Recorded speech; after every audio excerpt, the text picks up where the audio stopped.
ಮೊನ್ನೆ ದಿವಸ ಉಡುಪಿ ಮಹಿಳಾ ಪೊಲೀಸ್ ಸ್ಟೇಷನ್ ವ್ಯಾಪ್ತಿನಲ್ಲಿ ಒಂದು ಪೋಕ್ಸೋ ಕೇಸ್ ದಾಖಲಾಗಿದೆ. ಕೇಸಿಂದು ಸಾರಾಂಶ ಏನಂದರೆ, ಒಂದು 5 ವರ್ಷದ್ದು ಹೆಣ್ಣು ಮಗು ಒಂದು ಅವ್ರ ಸಂಬಂಧಿಕರ ಅಂಗಡಿ ಪಕ್ಕದಲ್ಲಿ ಆಟ ಆಡ್ತಾ ಇತ್ತು.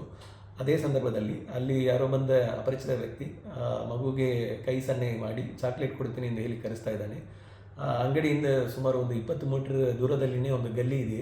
ಆ ಗಲ್ಲಿಗೆ ಮಗುವನ್ನು ಕರೆಸಿ ಹೋಗಿ ಆ ಗಲ್ಲಿಯೊಳಗೆ ಹೋಗಿ ಒಂದು 30 ಸೆಕೆಂಡ್ ಒಳಗೆ ಮಗುವಿನ ಪ್ರೈವೇಟ್ ಪಾರ್ಟಿಗೆ ಅವನು ಮುಟ್ಟಿದ್ದಾನೆ. ಮುಟ್ಟಿದ ತಕ್ಷಣ ಮಗು ಜೋರಾಗಿ ಕಿರ್ಚಿದೆ. ಅದನ್ನು ಕೇಳಿ ಅವನ ಆರೋಪಿ ಅಲ್ಲಿಂದ ಪರಾರಿಯಾಗಿದ್ದಾನೆ. ಮಗು ಕಿರ್ಚಿದ್ದನ್ನು ಕೇಳಿ ಸುತ್ತ ಪಕ್ಕದಲ್ಲಿರುವ ಸಂಬಂಧಿಕರು ಮತ್ತು ಉಳಿದವರೆಲ್ಲ ಬಂದು ನೋಡಿದಾಗ ಮಗು ಪ್ರೈವೇಟ್ ಪಾರ್ಟಿಗೆ ಕೈಯನ್ನು ಹಾಕಿದ್ದು ಮಗು ಹೇಳಿದೆ. ಇದರ ಸಲುವಾಗಿ ಮಹಿಳಾ ಪೊಲೀಸ್ ಸ್ಟೇಷನಲ್ಲಿ ಕೇಸ್ ದಾಖಲಾಗಿದೆ.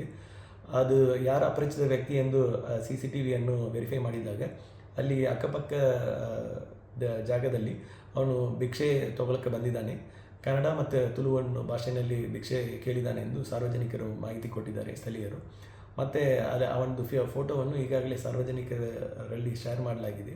ಅವನ ಬಗ್ಗೆ ಮಾಹಿತಿ ಇದ್ದರೆ ದಯವಿಟ್ಟು ಉಡುಪಿ ಪೊಲೀಸ್ ಕಂಟ್ರೋಲ್ ರೂಮ್ 9480805400ಗೆ ಮಾಹಿತಿ ಕೊಡುವಂತೆ ಕೋರಿದೆ. ಈಗ ಮಗು ಯಾವುದೇ ಹೆಲ್ತ್ ಕಂಡೀಷನ್ನಲ್ಲಿ ಚೆನ್ನಾಗಿ ಇಂಪ್ರೂವ್ ಆಗಿದೆ. ಅವ್ರಿಗೆ ಸೈಕಾಲಜಿಕಲ್ ಕೌನ್ಸಿಲಿಂಗ್ ಕೊಟ್ಟು ಅವ್ರು ಟ್ರೀಟ್ಮೆಂಟ್ನಲ್ಲಿ ಇದ್ದಾರೆ. ಅವರಿಗೆ ಯಾವುದೇ ತೊಂದರೆ ಇಲ್ಲ. ಆದಷ್ಟು ಬೇಗನೆ ಆರೋಪಿಯನ್ನು ಪತ್ತೆ ಮಾಡಿ ಮುಂದೆ ಅವನ ಮೇಲೆ ಕಾನೂನು ರೀತಿಯನ್ನು ಕ್ರಮ ತಗೊಳ್ಳಲಾಗುವುದು.